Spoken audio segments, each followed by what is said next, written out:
Nguyện to say very few words, less than a minute, please. Thank you. Chúng tôi xin trân trọng kính chào tất cả quý vị quan khách. Tôi được hân hạnh đại diện giám sát viên Trần Nguyện đến để kính chúc đại hội được thành công và kính chúc ngài Tân Tăng thống của giáo hội Phật giáo được thành công cũng như là trường thọ, và giáo hội Phật giáo Việt Nam được tiến triển mạnh mẽ trong tương lai. Và tất cả những cái lời chúc mừng tất cả quý vị được bình an mạnh khỏe. Tôi xin cảm ơn. Xin cảm ơn ông đại diện và xin gửi lời của đại hội đến cảm ơn giám sát viên Trần Nguyễn. Finally, Councilman Minh Vô. Dạ, cảm ơn Chánh án Nguyễn Cầm Cho. Kính thưa quý hòa thượng, cùng với tất cả quan khách hiện diện ngày hôm nay, tôi xin được đại diện thành phố Fall Valley gửi chung lời cầu nguyện đến với quý vị trong buổi lễ cầu nguyện cho hòa bình, dân chủ và nhân quyền trên toàn thế giới, cùng với lời cầu an đến Đệ Ngũ Tăng Thống Hòa Thượng Thích Quảng Độ. Kính thưa quý vị, sau 36 năm đất nước Việt Nam đang lâm vào hiểm họa mất nước, quốc gia hưng vong, thất phu hữu trách, tôi xin nguyện đem tài trí của mình cùng với tất cả mọi người công dân nước Việt, cùng với tất cả mọi người hiện diện ngày hôm nay và công dân nước Việt trên toàn thế giới đấu tranh cho tự do, dân chủ, nhân quyền và tự do tôn giáo trên tất cả thế giới và đất nước của chúng ta. Kính chào quý vị. Xin cảm ơn Councilman Mike Vô. Xin kính mời quý vị trở về an vị trên chỗ ngồi của quý vị. Dạ, bây giờ kính thưa quý liệt vị, bây giờ chúng tôi xin giới thiệu 3 người khách quý đến từ xa. Đó là một vị chủ tịch, nguyên chủ tịch của xã hội RAFTO, người đã từng trao giải nhân quyền quốc tế RAFTO cho Đại lão Hòa thượng Thích Quảng Độ năm 2006. Và mặc dù công chuyện bề bộn, ông cũng đã đến đấy để muốn phát biểu đôi lời về chúng ta. Người thứ hai sẽ là ông Sherif Mansour, là một nhà hoạt động cho dân chủ rất nhiều năm, dân chủ và nhân quyền tại Ai Cập. Và hiện nay ông đã được tổ chức của Hoa Kỳ Freedom House đã mời ông phụ trách về cái chương trình dân chủ cho các nước Trung Đông và Bắc Phi. Và ông cũng sẽ phát biểu cho chúng ta về cái kinh nghiệm của cái cuộc cách mạng Hoa Lại tại Ai Cập. Và chắc chắn rằng trong cái cuộc phát biểu này sẽ đem lại cho chúng ta một số kinh nghiệm làm thế nào để có thể lật đổ những chế độ độc tài toàn trị trong thế giới, ngự trị 40-50 năm trời mà rồi vẫn bị sụp đổ. Và một người thứ ba là bà dân biểu Quốc hội châu Âu, tức là bà Marietje Schaake. Bà là dân biểu Quốc hội châu Âu và đặc trách về cái vấn đề đối ngoại trên cái lĩnh vực truyền thông và internet. Còn một điều rất đáng tiếc là bà đến phút chót thì lại có một khóa họp lớn tại Quốc hội châu Âu, bà không sang được. Tuy nhiên bà đã gửi một cái video ngắn để cho chúng ta nghe cái lời phát biểu của bà trong buổi lễ hôm nay. Bây giờ chúng tôi xin mời anh Agne Linga lên đây để phát biểu với tất cả quý vị.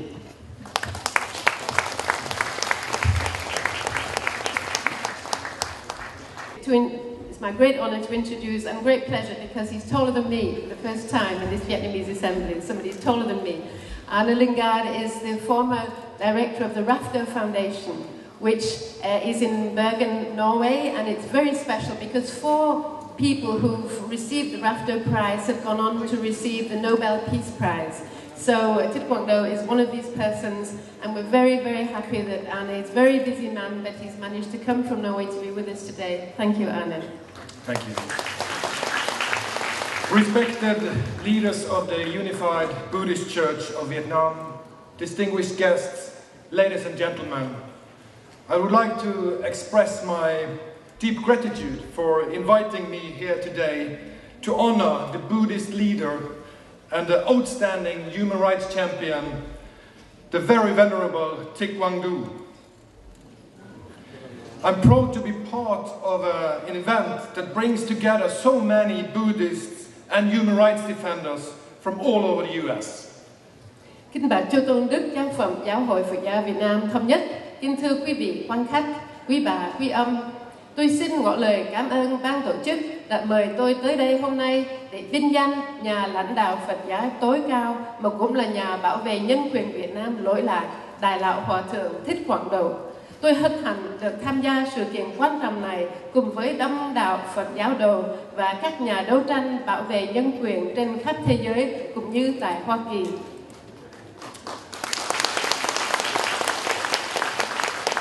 I'm representing an organization which is named after a very special Norwegian, Mr. Torolf Rafto.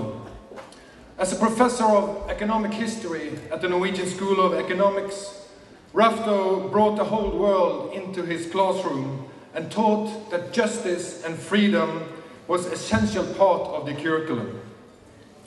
He devoted his life to the promotion of democracy and respect for human rights, especially behind the Iron Curtain in Eastern Europe, where he traveled extensively during the Cold War. He was an important spokesman for the persecuted Jews and intellectuals in the former Soviet Union and for political dissidents in other Eastern European countries. He made Vladimir Chernavin's book titled "I Speak for the Silent Prisoners of the Soviets" his life's motto. Tôi đại diện cho một tổ chức lấy tên của một con người rất đặc biệt, đó là giáo sư Torolf Rafto, giáo sư dạy môn lịch sử kinh tế tại trường cao đẳng kinh tế Na Uy. Trong khi giảng dạy, giáo sư Rafto mang hết cả nhãn quan thế giới vào lớp học. Giáo sư dạy rằng công bình và tự do là một phần của học trình. Giáo sư dâng hiến suốt cuộc đời mình cho sự thăng tiến dân chủ và tôn trọng nhân quyền, đặc biệt tại Đông Âu, nơi giáo sư viếng thăm nhiều lần thời chiến tranh lạnh. Giáo sư từng là phát ngôn nhân quan trọng cho những người Do Thái bị áp bức và giới trí thức ở Liên Xô cũ, cũng như cho những nhà chính trị ly khai tại các nước Đông Âu. Giáo sư Rafto lấy cuốn sách có tựa đề "Tôi phát biểu cho những tù nhân thầm lặng tại Xô Viết" của Vladimir Chernovin làm phương châm cho cuộc đời giáo sư. Thank you. Professor Rafto died in 1986, only 64 years old.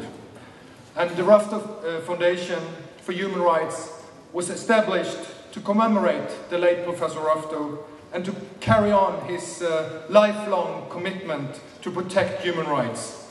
The Professor Torolf Rafto Memorial Prize has been awarded every year since 1987. Giáo sư Rafto mất năm 1986 vào năm 64 tuổi. Sáng hội nhân quyền Rafto được thiết lập để tưởng nhớ cố giáo sư Rafto và để tiếp tục công tác một đời dài bảo vệ quyền con người của giáo sư. Giải nhân quyền quốc tế Rafto được trao mỗi năm kể từ năm 1987. The inspiration of Torolf Rafto to our work can be summed up by one of his famous remarks: "Birds in cages sing of freedom. Birds in freedom fly." Many Rafto laureates have been like a bird in a cage, spending years behind bars or in house arrest. But they have never given up or been silenced. It's our obligation as free citizens of the world to cast lights on these courageous individuals and their causes. Công trình chúng tôi thực hiện gợi hứng từ một nhận xét của giáo sư Rafto: chim trong lòng hót cho tự do, chim ngoài lòng bay cao. Rất nhiều vị khôi nguyên dạy Rafto sống cạnh chim lồng cá trầu, trải bao nhiêu năm trường sao song sắt hay quản chế, nhưng họ chẳng bao giờ nản chí hay chịu im tiếng. Đấy chính là nghĩa vụ của chúng ta, những công dân tự do trong thế giới, chiếu rọi ánh sáng vào những cá nhân can đảm cùng với mục tiêu của họ. I was chairman of the Rafto Foundation when the very venerable Thích Quảng Độ was awarded the 20th Professor Torolf Rafto Memorial Prize in 2006. Sadly, but not surprisingly, Thích Quảng Độ was not released from house arrest, and he could not travel to Norway to receive the prize. For this reason, I wanted to go to Vietnam myself to deliver the RAFTO diploma to him in person. However, the Vietnamese authorities would not let me enter the country. Tôi làm chủ tịch sáng hội RAFTO, Ngài Đại lão Hòa thượng Thích Quảng Độ nhận giải nhân quyền quốc tế RAFTO lần thứ 20 năm 2006. Buồn thay nhưng chẳng ngạc nhiên mấy khi Đại lão Hòa thượng Thích Quảng Độ không thể rời nơi quản chế ở Thanh Minh Thiền Viện, thành phố Sài Gòn để sang Na Uy nhận giải 5 năm trước đây. Chính vì lý do này mà tôi muốn đi Việt Nam để tận tay trao tấm bảng tượng lệ cho Ngài. Thế nhưng nhà cầm quyền Việt Nam không cho tôi vào Việt Nam. In March 2007, the executive director of the foundation, Mrs. Therese Jepsen, traveled to Saigon to give Thích Quảng Độ the RAFTO Prize diploma. As soon as she stepped into the courtyard of the Tân Minh Sen monastery, the police came and arrested her and took her away. Thích Quảng Độ begged them to let her stay and speak with him, even only for a few minutes, but they refused to do so. After long interrogations at the police station, Mrs. Jepsen was sent out of the country. This is the way the communist government of Vietnam receives foreigners who want to pay a special tribute to the very venerable Thích Quảng Độ.